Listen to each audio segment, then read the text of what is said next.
Ayan guys, so meron tayo dito ngayon Hilux na GD engine. So nagpa-change oil lang to.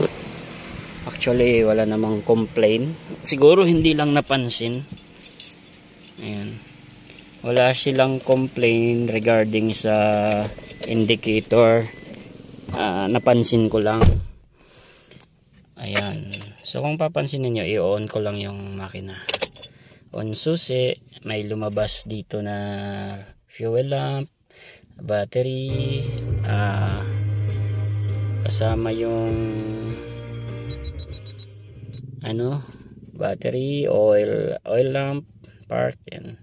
Check engine indicator. So normal naman yan pagka-on mo ng susi. Pero dapat pag pinaandar mo, mamamatay lahat yan except dito sa park. So paandarin natin. Kasi tapos ng palitan ng change oil tapos fuel filter. Ayun. So namatay lahat ng indicators maliban dito. So ito yung fuel lamp. Fuel lamp indicator to. Kapag meron siyang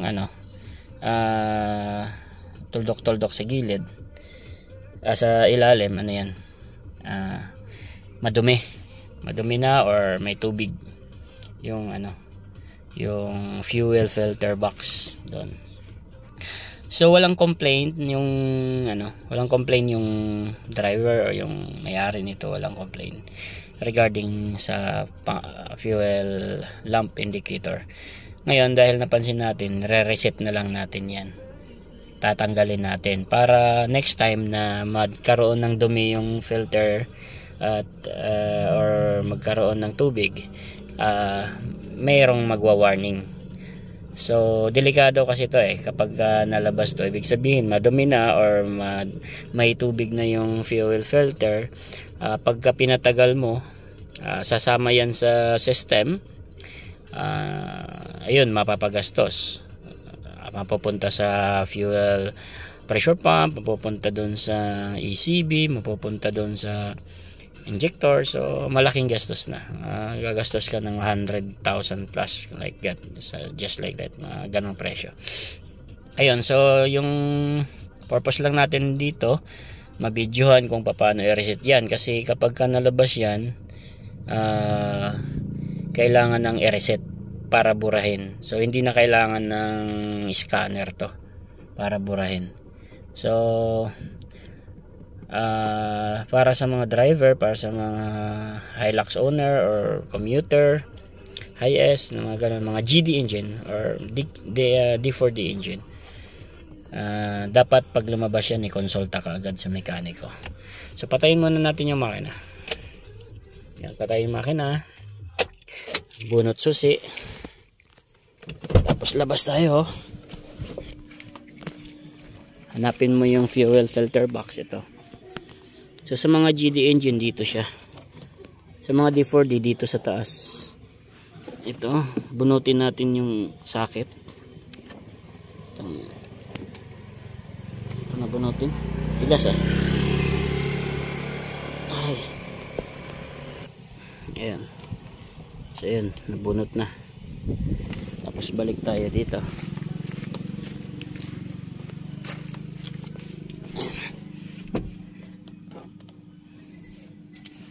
Na susi,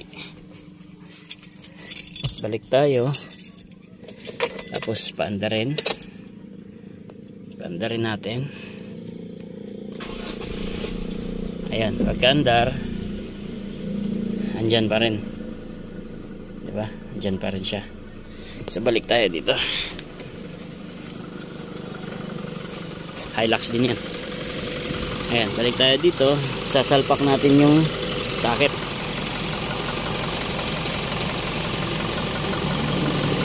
Yun, salpak na. Balik tayo sa loob. Ayun, wala na siya. Ayan, wala na dito. So yung normal,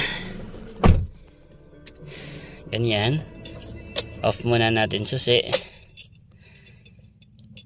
on. So lumabas siya. Ayan, lumabas. Pero mamamatay siya pag after seconds. Paandar. Ayan, malinis na yung dashboard. Wala na siya. Yung malinis na yung instrument panel. Wala na. So, ganun lang kadali. Actually, libre lang yan. Libre lang yung reset dito. Sa garahe namin. Ito kasi nagpa-change oil lang ng ano. Nagpa-change oil lang siya. So, yung gamit pala nating langis is U-Islog Mitax Extreme Fully Synthetic 10,000 interval. 10,000 kilometers interval. So, next change oil nito is 51,577. Tatandaan na lang natin. Kasi 10,000 kilometers interval sila. Ayun, yun lang. Bye-bye.